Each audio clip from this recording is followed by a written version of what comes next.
At this time, I would like to introduce Dan Proft, weekly political consultant on WLS Talk Radio's Don and Roma Show, and chairman of the board of Operation Homefront, which supports families of Illinois veterans. This is a wonderful organization, and you probably haven't heard that much about it. But let me tell you, there was a situation about a month ago where a veteran's family at home had a broken water heater. Exploded all over the basement, floods, everything. They didn't know what to do. This man's organization took care of them, installed the new water heater, took charge of the cleanup. They're a wonderful organization. Dan, will you speak to us on the men of World War II?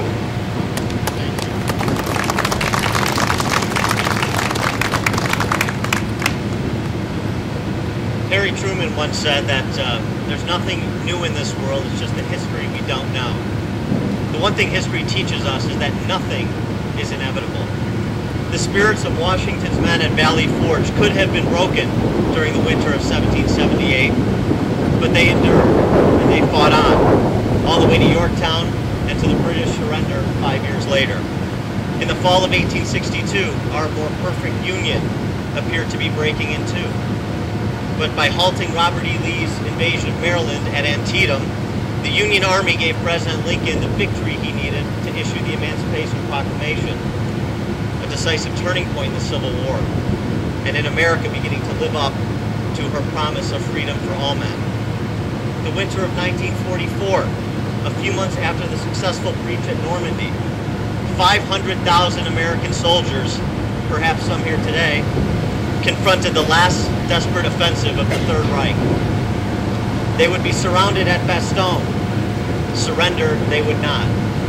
Hitler's ultimate end was only months away. In each instance, the triumph of freedom was not ordained. Nothing was inevitable. Our country was victorious because of those who would heed a transcendental calling.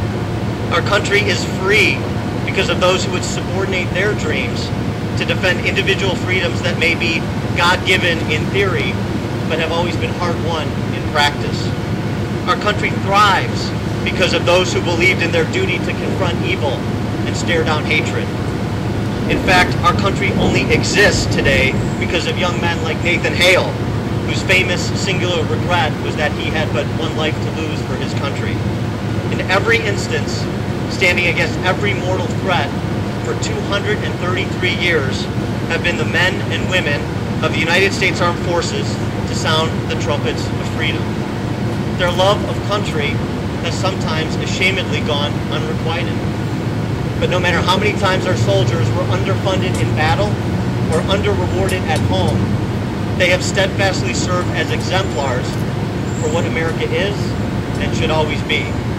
And so today, it is my honor to thank our World War II servicemen. I used to complain to my mom as a child when my grandfather would tell his war stories about the big one. I didn't appreciate then what I appreciate now. I do not think we can ever hope to fully appreciate or even understand the experience of people who did nothing less than save the world from tyranny. But we can listen, we can offer our sincere gratitude, and we can support our veterans, not just on holidays, but every day, in any way that we can.